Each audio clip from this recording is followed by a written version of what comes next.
Today we're diving deep into Delta Force's massive new update that's gearing up for their highly anticipated console launch on August 19th. And that's right, controller players, rejoice. Delta Force has added controller support to their operations mode. So now you can use your controller in all of the game. Is the game ready to take on giants like Call of Duty's DMZ and Escape from Tarkov?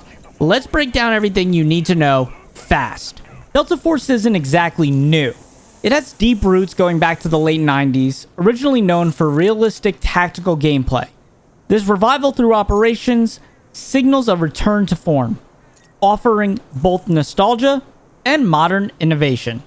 Delta Force's operation mode has been quietly building a hardcore fan base, thanks to its strategic gameplay, realistic combat mechanics, and immersive extraction-based missions. But until recently, controller support was a hit or miss, often frustrating players who prefer a gamepad. But until recently, controller support was not an option, often frustrating players who prefer a gamepad.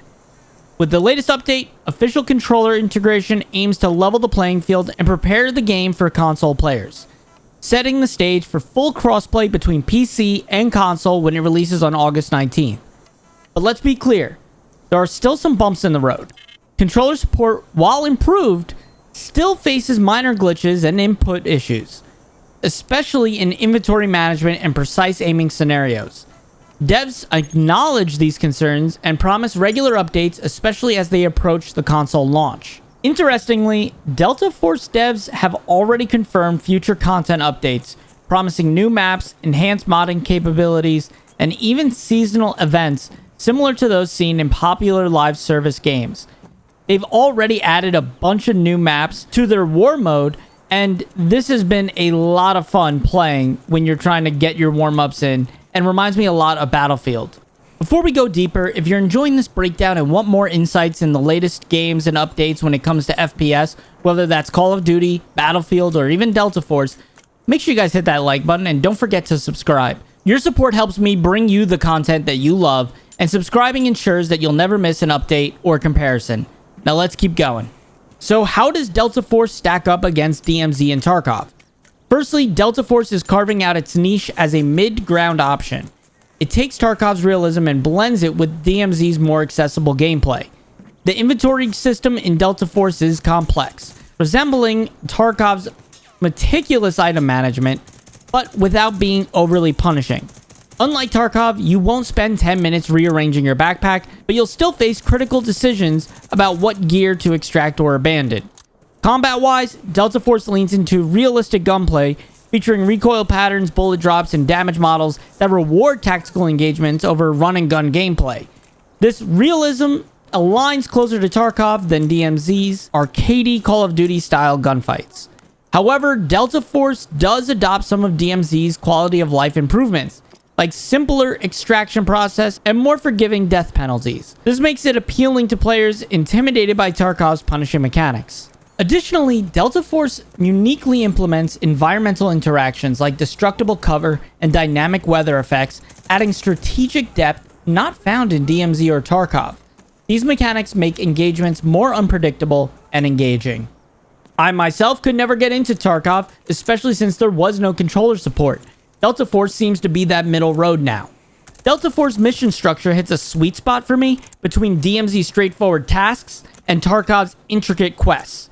Players are dropped into a dynamic environment, tasked with objectives ranging from intel gathering to sabotage operations, and each successful extraction nets valuable rewards. Unlike DMZ's more casual approach, where extractions are easier and focus more on PvP, Delta Force ups the ante with the extraction mechanics similar to Tarkov, meaning extraction points can become high-tension hotspots.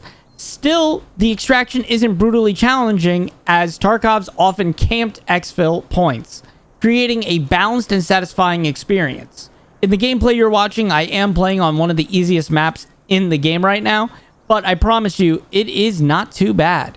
Missions also change based on player actions, meaning no two runs feel exactly the same, adding replayability and strategic variety unmatched by competitors. Delta Force offers a solid gear progression system inspired by Tarkov's deep weapon customization but streamlined for accessibility. You'll mod weapons with attachment scopes, tactical gear, directly affecting the battlefield effectiveness. Compared to DMZ, where gear progression is tied to limited loadout options and randomized drops.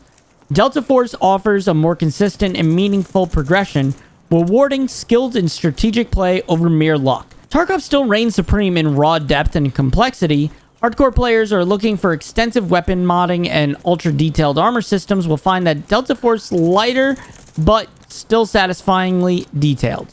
Moreover, Delta Force includes cosmetic customizations, allowing players to personalize their operators significantly more than Tarkov, with greater depth than DMZ's limited skin system. In terms of player interactions, Delta Force uniquely balances PvP and PvE. AI opponents are formidable, using realistic tactics and intelligent behavior, a significant upgrade over DMZ's often predictable AI.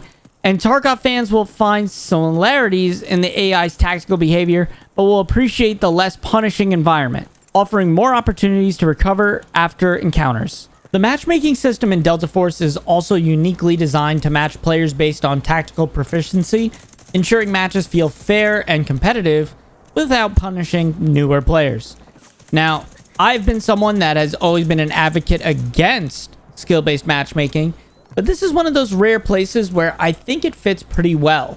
It helps people get into the game and really feel out how you're supposed to play, while also introducing you to players just like yourself who are going to have the same play style. All in all, I see it as a win, but with more playtime, maybe I'll disagree in the future. Who knows? Performance-wise, Delta Force recently addressed a critical issue: controller settings resetting frequently. A major annoyance now fixed, although some minor bugs remain. Console players can expect continuous improvements leading up to the launch, reflecting the developers' commitment to a smooth crossplay experience. Compared to DMZ's polished Call of Duty optimized performance and Tarkov's historically rocky optimizations, Delta Force currently sits a comfortable in-between.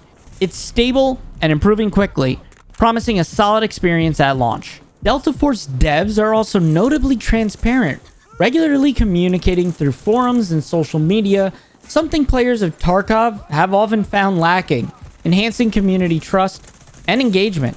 We've seen time and time again them post over on Twitter and explaining how many cheaters they've banned. These are things I like to see from a community standpoint. So, is Delta Force ready to compete with DMZ and Tarkov? I'd say so. It smartly balances the hardcore realism and accessibility, carving out its space between DMZ's casual-friendly gameplay and Tarkov's punishing realism.